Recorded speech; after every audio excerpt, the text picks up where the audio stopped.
Hello everyone, this is Manish. Welcome back to our YouTube channel Corpus Juris. जैसा कि आप लोगों को पता होगा, ज्योग्राफी में हमने बहुत सारे टॉपिक को डिस्कस कर लिया है। ठीक है, तो आज का हमारा टॉपिक है प्राकृतिक आपदाएं, यानी कि नेचुरल डिजास्टर्स के बारे में। यदि पुराने टॉपिक जो भी हमने डिस्कस किया है आप नहीं देखे हैं तो प्लीज़ जाइए प्लेलिस्ट में, वहाँ पे जो है आपको पूरा कंप्लीट ज्योग्राफी का जो है लेक्चर मिल जाएगा, वहाँ से उसका लाभ उठा सकते हैं। हमारा ये जो वीडियोज़ है किन के लिए इम्पोर्टेंट है, तो खास करके ये यूपी पीसीएस, ठीक है, पीसीएस जे, आरओ एआरओ, ठीक है, जो भी जो है किसी भी स्टेट से आप तैयारी कर रहे हो, उनका स्टेट ओरिएंटेड जो भी एग्ज़ाम है, वनडे एग्ज़ाम है, सबके लिए इम्पोर्टेंट है। ठीक है, तो चलिए बिना किसी देरी के स्टार्ट करते हैं। नेचुरल डिजास्टर, ठीक है। अब देखो ये नेचुरल डिजास्टर क्या होते हैं। तो कह रहे हैं कि देखो भाई, भारत में जो क्या होता है, बहुत सारे जो है नदियाँ हैं, पेड़ हैं, जंगल हैं, ठीक है। तो जिसको बोलते हैं ए बायोटिक कंपोनेंट, ठीक है भाई। बायोटिक कंपोनेंट क्या होता है, जिनके पास जीवन है, ठीक है, और उसी जीवन को जो चलाने के लिए उनसे रिलेटेड होते हैं वो एबायोटिक होते हैं। ये दोनों आपस में इंटरडिपेंडेंट होते हैं, इसीलिए इसको बोलते हैं इकोसिस्टम। तो जब कभी भी ऐसी कोई घटना आ जाए जिससे इकोसिस्टम प्रभावित हो जाए, ठीक है, उसको बोलते हैं नेचुरल डिजास्टर। या मानव जीवन को प्रभावित करने वाली जो भी नेचुरल परिवर्तन होते हैं, जो भी प्राकृतिक परिवर्तन होते हैं, उसे ही प्राकृतिक आपदाएं कहते हैं। क्या क्या हो सकता है, ज्वालामुखी विस्फोट हो सकती है, भूकंप आ सकता है, ठीक है, सागर कंप आ सकता है, सूखा पड़ सकती है, बाढ़ हो सकता है, चक्रवात हो सकता है, मृदा अपरदन हो सकती है, अपवाहन, ऐसे बहुत सारे जो है नेचुरल डिजास्टर है जो हमको देखने के लिए मिलता है।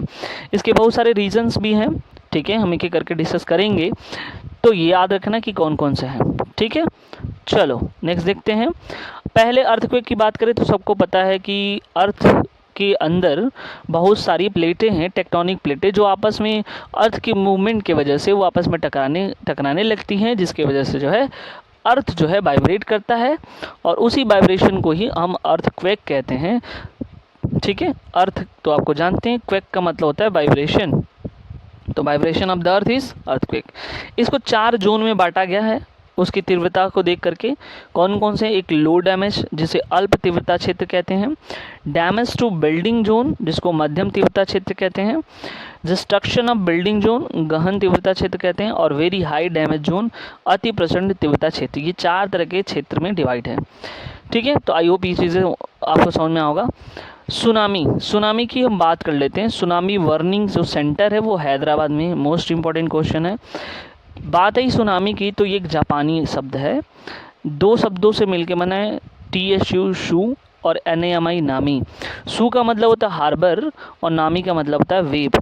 तो हार्बर वेव से मिलके बना है, यानी कि जो हार्बर पे जो तरंगे आती हैं, ठीक है, उसे ही सुनामी कहते हैं। इस तरह से यहाँ पे हम समझ सकते हैं।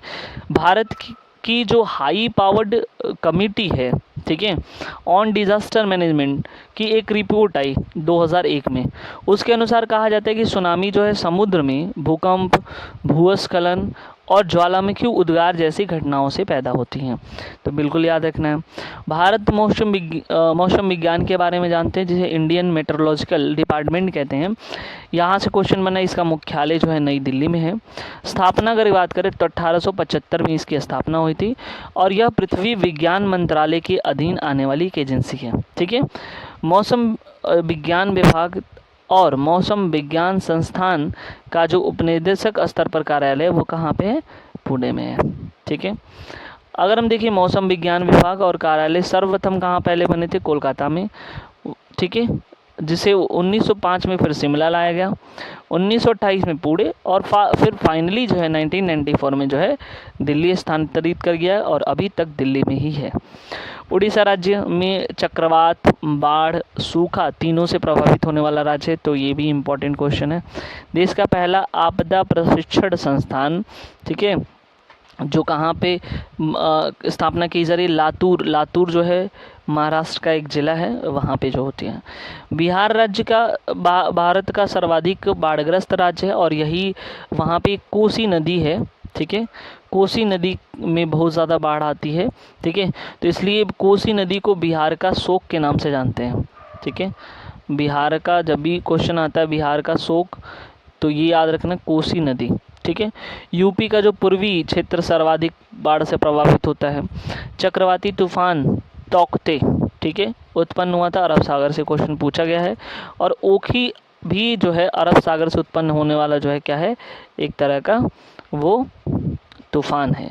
तो आई होप ये चीज़ें आपको क्लियर होगा। इससे जो आने वाले क्वेश्चन हैं वो इन्हीं में से कोई ना कोई आएगा, ठीक है। बाकी इधर उधर से जो है कोई क्वेश्चन आने वाला नहीं है, यानी इस टॉपिक से अगर देखा जाए तो यहीं से इतने क्वेश्चन बनेंगे, ठीक है। ये कह लो कि घटना चक्र का हमने क्रक्स निकाल के रख दिया है इतने में, ठीक है।